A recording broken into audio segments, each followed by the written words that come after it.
The funny thing about this temple that I learned is that there's a little mystery around its use. The kind of commonly accepted belief is that it was used as a library. There's another belief, though, that it was his boudoir for his meetings with his mistress. So a little bit of scandal associated with it as well. Makes it a little more interesting to learn about. Okay, hi, my name is Rachel. This is my mom. Okay, we love to travel the world together. Take 5. This is all we got. Alright, you ready? Serious face off.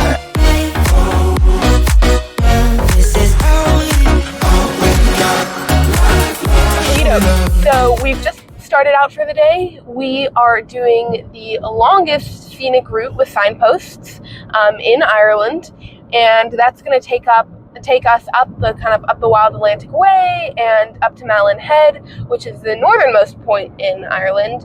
And if the day's clear, I believe we should be able to see a little bit of Scotland, and you can, on winter nights, you can see the Northern Lights from this area. So really cool little corner of the island, and I'm looking forward to it. And then we're going to end the day in Mussenden Temple and our accommodation in Portrush. So it's going to be a good day, a little bit of driving, a lot of scenic viewing. So looking forward to it.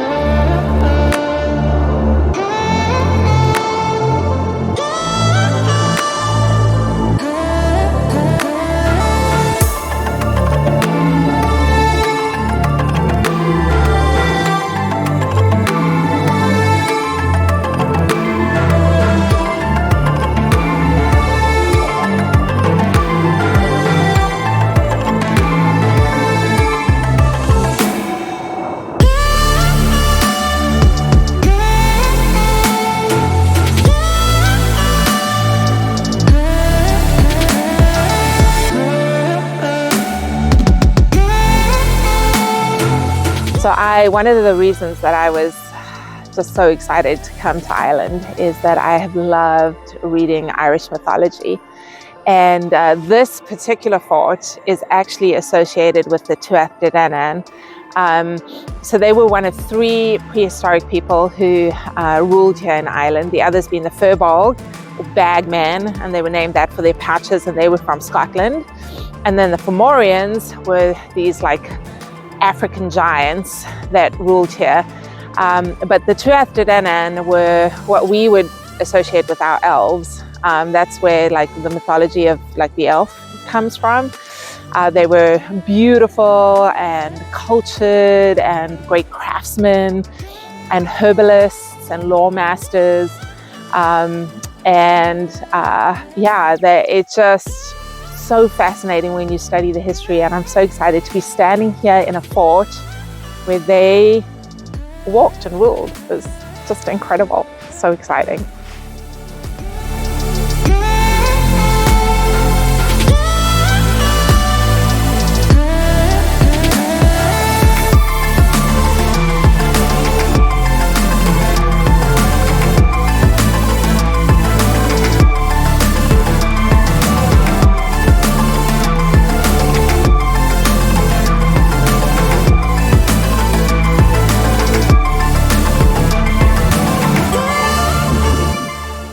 So, a little bit of history about this fort that I am sitting on. It is the only of its kind. It's a terraced fort in Ireland, which already makes it very unique and cool.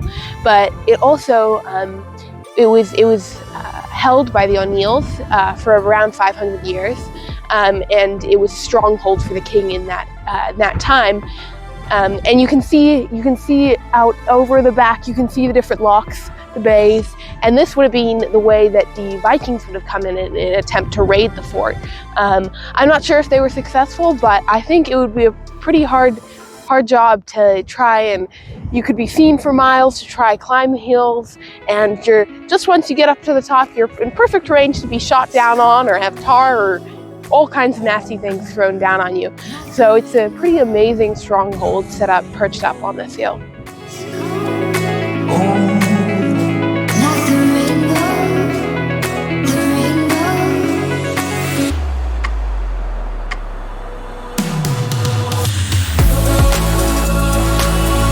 So this is Fort Dunry on Dunry Head, and it looks like it was used by the British as a naval base. This is Loch Swilly, and one of Ireland's three fjords, and so they used this point as a naval base. They used it in 1798 to defeat a French fleet who came to support the Irish Rebellion, and they used it a second fort was added in 1895.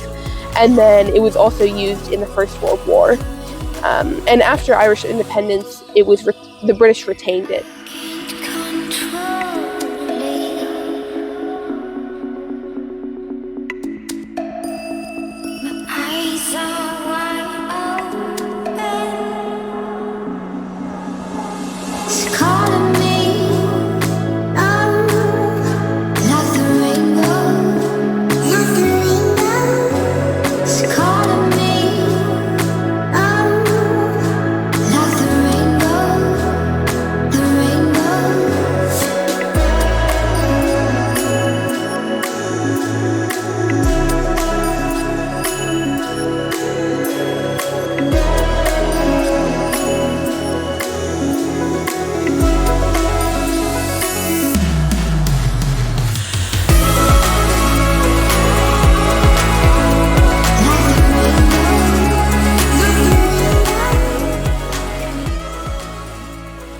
What is that?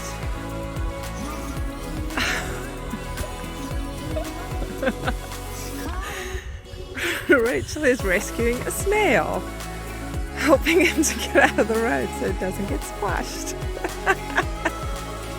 So here we have the moms separated from their babies. The moms on one side, chewing their cud, and the offspring on the other, mooing for mom.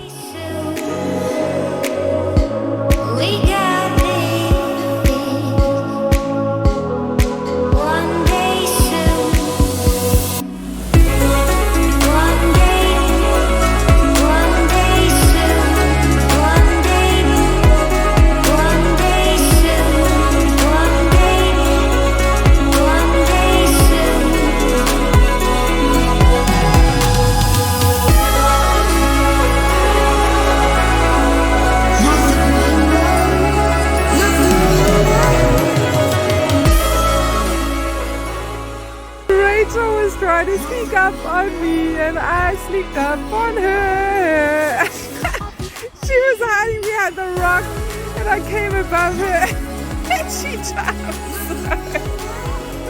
She's dead. This is helpful. Doesn't look very deep on the screen, but it's a long way down.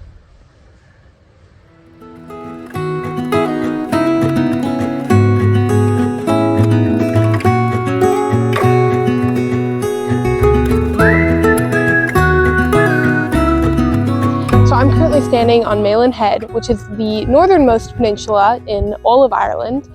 And although we can't, it's a little too overcast to see where Scotland is, so I don't actually know exactly where the northernmost tip of the northernmost point is, but it's somewhere around here, and you know, it looks all the same to me. So I can say that I've been on the northernmost point of Ireland now. The stories I've been told, they never seem to leave my mind. On this road that I am on, I gotta stay here for some time.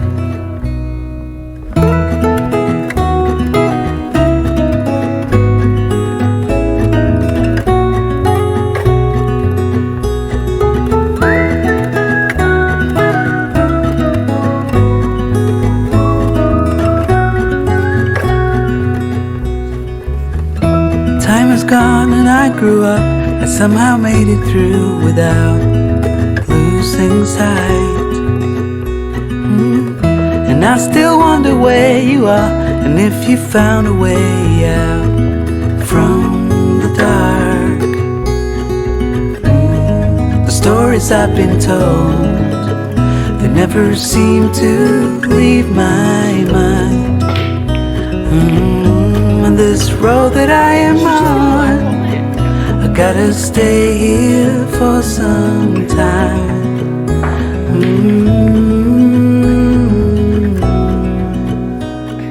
Bruises, they come and they go. It's D-Day on the ferry. We're gonna offload into the water. Wish us luck.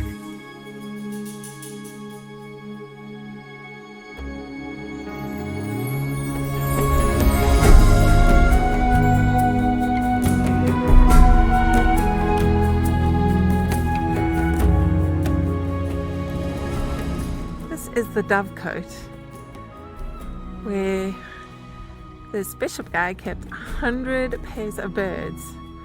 It's crazy. 100. They used to eat them in the winter.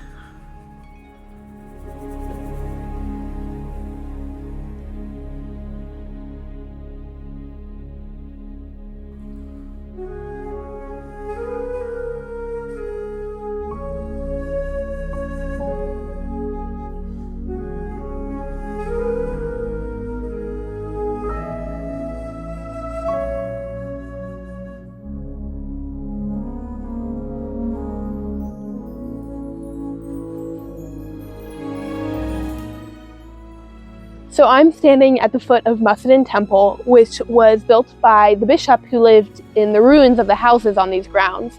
And it's just this incredible temple that he built for his cousin, in memorial for his cousin. And he did it in a style of replicating a different temple. It's not in the local style of the area. And because of that, it's so dramatic and it stands out so starkly against the landscape. And it just has these incredible, almost 360 views of Ireland around it.